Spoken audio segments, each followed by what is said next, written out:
11 जुलैला शिवलिंगावर एकादशीला ह्या वस्तू आवर्जून अर्पण कराव्यात आणि सायंकाळी आपल्या दरवाजावर हे उपाय करावे. एकादशीच्या दिवशी शिवलिंगावर स्वधा मंत्राचा जप करावा. शिवलिंगाला पाणी अर्पण करताना स्वधा स्वधा असा 3 वेळा जप करावा किंवा स्वधा स्तोत्र म्हणावे. असे केल्याने सर्व पापांपासून मुक्ती मिळते. अक्षत एकादशीच्या दिवशी शिवलिंगावर अखंड पांढरा तांदूळ अर्पण केल्याने अन्न आणि संपत्तीची कमतरता भासत नाही. शिवलिंगावर पाणी, दूध शक्य असल्यास नंतर स्वच्छ पाण्याने अभिषेक करा. त्यानंतर 21 बेलपत्र अर्पण करून ओम नमः शिवाय ह्या मंत्राचा 108 वेळा जप करावा. काळे तीळ अर्पण अभिषेकानंतर थोडे काळे तीळ अर्पण करावे. ह्यामुळे पितृदोष आणि अडथळे कमी होतात. तुपाचा दिवा शिवलिंगासमोर तुपाचा दिवा लावा. दिव्यात 2 लवंगा ठेवून आरती करावी. पांढरी फुले अर्पण करावी. पांढरी फुले अर्पण करून कुटुंबाच्या आरोग्य व शांततेसाठी प्रार्थना करावी. रुद्राक्ष माळेने जप ओम नमः शिवाय किंवा महामृत्युंजय मंत्र 108 वेळा जपावा. पती आणि मुलांची प्रगती व आर्थिक उन्नतीसाठी 11 बेलपत्रावर चंदनाने ओम लिहून एक करून शिवलिंगावर अर्पण करावे. प्रत्येक वेळी आपल्या मनोकामनेची प्रार्थना करावी. हरिहर संयुक्त पूजा सकाळी स्नान करून प्रथम भगवान विष्णूंची पूजा करावी. त्यानंतर शिवलिंगावर स्वच्छ पाण्याने अभिषेक करावा आणि ओम नमो भगवते वासुदेवाय 108 वेळा आणि ओम नमः शिवाय 108 वेळा जप करावा. हरी आणि हर ह्या दोघांची कृपा मिळावी अशी प्रार्थना करावी. 21 बेलपत्र अर्पण प्रत्येक बेलपत्र अर्पण करताना ओम नमः शिवाय म्हणा. शेवटी दोन्ही हात जोडून आपल्या कुटुंबाच्या सुख समृद्धीसाठी प्रार्थना करा. विष्णूंना तुळस, शिवांना बेलपत्र, भगवान विष्णूंना तुळशीची पाने अर्पण करावी. शिवलिंगावर बेलपत्र अर्पण करावे. तुळस शिवलिंगावर अर्पण करू नका आणि बेलपत्र विष्णूंना अर्पण करू नका.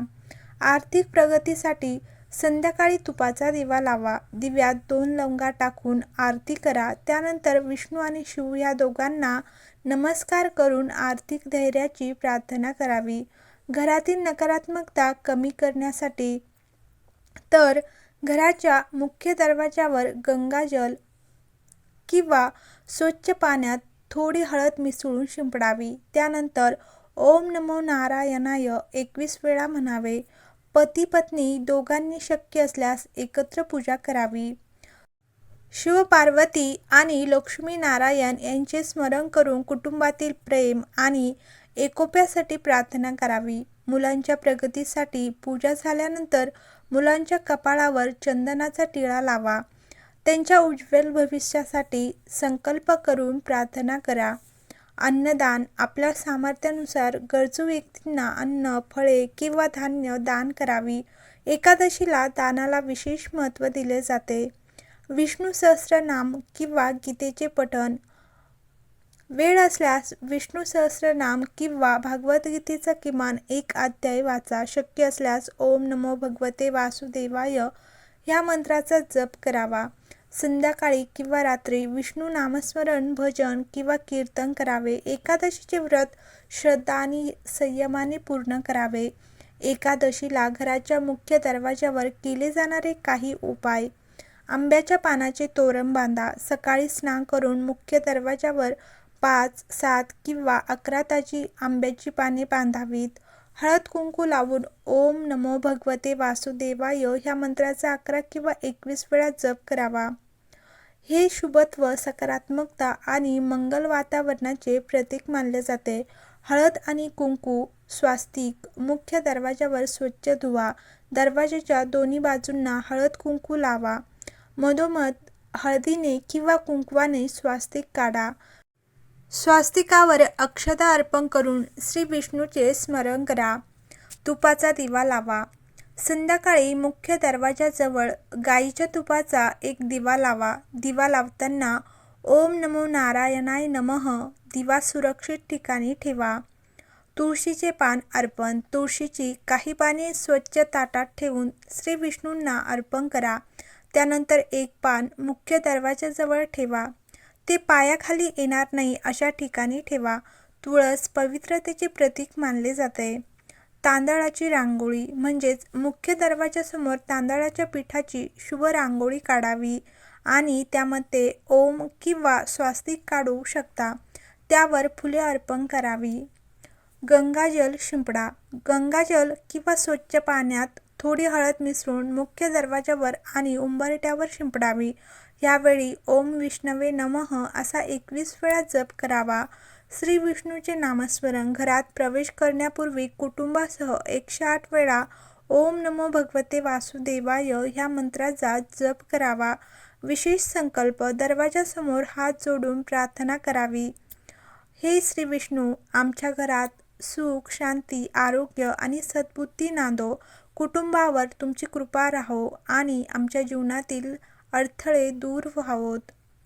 तसेच शंखपूजन. तर दक्षिणावर्ती शंख असल्यास त्याची पूजा करावी. तसेच शंखात पाणी भरून भगवान विष्णूंना अर्पण करावे.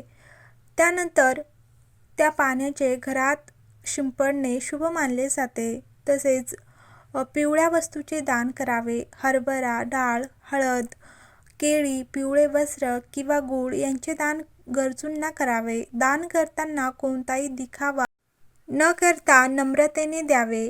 तुळशी प्रदक्षिणा. संध्याकाळी तुळशीसमोर तुपाचा दिवा लावा. 11 किंवा 21 प्रदक्षिणा घाला. प्रत्येक प्रदक्षिणेला ओम नमो नारायणाय म्हणावेत. तसेच विष्णू सहस्रनाम शक्य असल्यास विष्णू सहस्रनामाचे पठण करावे.